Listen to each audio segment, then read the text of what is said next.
Turbochargers have become one of the most misunderstood pieces of technology in modern cars. From daily commuters to high-performance sports machines, turbocharged engines are everywhere. But a surprising number of drivers still believe myths that simply aren't true. Some of these misconceptions might even be costing you performance, fuel efficiency, and money. So let's clear up 5 turbocharger facts most drivers get wrong. Number 5. Turbo lag means the turbo is broken.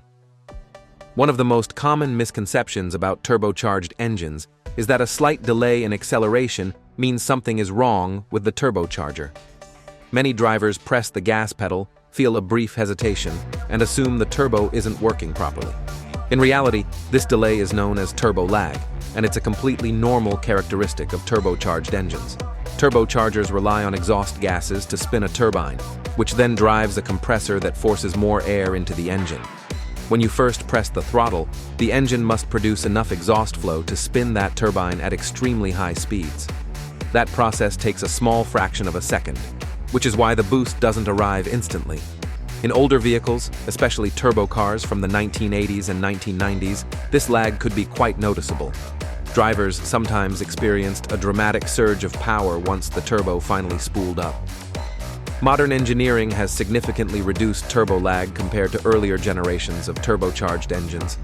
Many manufacturers now use twin-scroll turbochargers, which separate exhaust pulses from different cylinders to help the turbine spool faster. Some vehicles also use smaller turbochargers that spin up more quickly at lower engine speeds. In high-performance applications, automakers may even use electric assist systems that help the turbo build boost before exhaust gases fully ramp up. These technologies allow modern turbo engines to deliver strong acceleration with very little delay. In many cars today, the turbocharger can reach speeds exceeding 150,000 revolutions per minute, which is why even a brief delay is often barely noticeable. So if your turbocharged car takes a moment before delivering full power, that doesn't mean it's broken. It simply means the turbo is doing exactly what it was designed to do. Number 4. Turbos only exist for high performance. Many people associate turbochargers exclusively with high-performance vehicles and racing machines. This belief likely comes from famous turbocharged sports cars like those seen in motorsports or performance-focused road cars. While turbochargers certainly improve performance, their modern purpose extends far beyond making cars faster. Today, turbocharging is primarily used to improve fuel efficiency and reduce emissions. Automakers have increasingly adopted a strategy known as engine downsizing, where smaller engines are paired with turbochargers to deliver the power of larger engines. For example, a turbocharged 2.0-liter 4-cylinder engine can often produce as much power as an older 3.5-liter V6. At the same time, the smaller engine consumes less fuel during everyday driving conditions. This combination of power and efficiency is one of the main reasons turbochargers have become so common. Turbocharged engines are now found in a wide variety of vehicles that have nothing to do with racing. Compact sedans, family SUVs, pickup trucks, and even economy cars frequently rely on turbocharging. By compressing the air entering the engine, a turbo allows more oxygen to enter each cylinder during combustion. This allows the engine to burn more fuel when needed for power while still operating efficiently under lighter loads. As a result, many turbocharged vehicles deliver both strong acceleration and improved fuel economy. In fact, turbocharging has become such a common technology that millions of vehicles on the road today rely on it. The days when turbos were reserved only for exotic performance cars are long gone.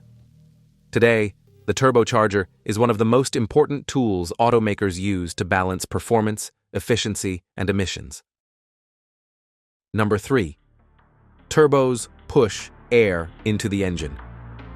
A common misunderstanding about turbochargers is that they act like pumps that shove air into the engine.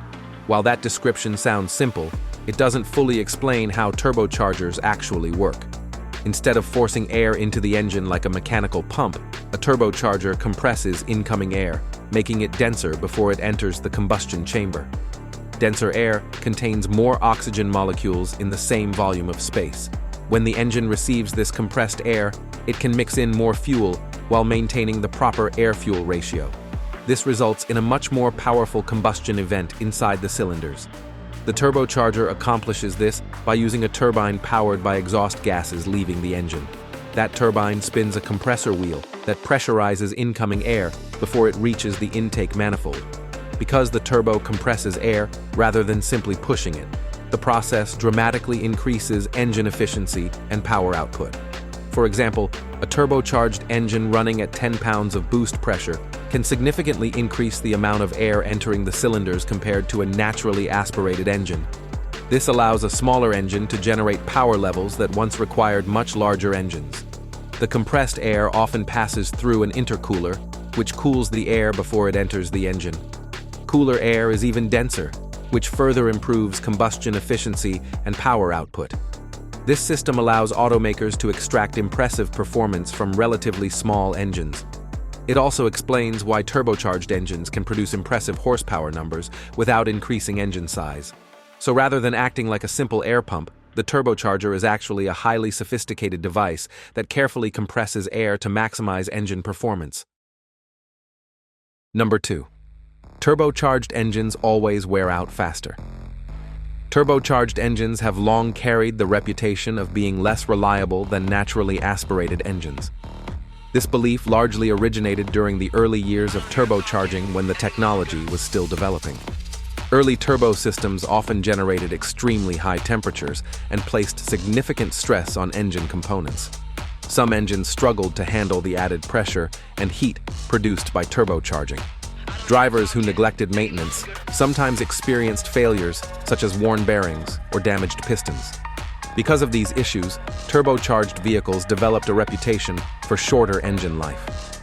However, automotive engineering has advanced dramatically since those early turbocharged engines were introduced.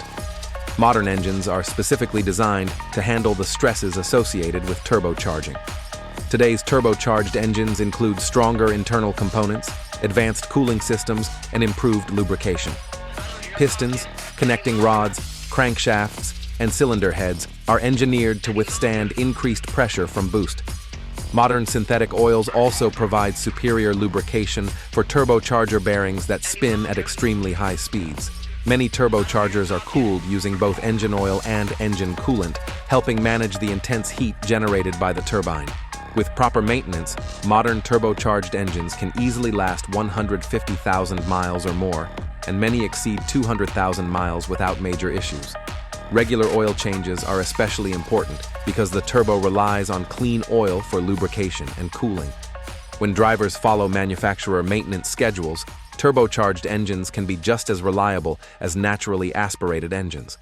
In many cases, they deliver better performance without sacrificing long-term durability. Number 1. Turbos only work at high RPM. Another persistent myth is that turbochargers only provide power when the engine is revving extremely high.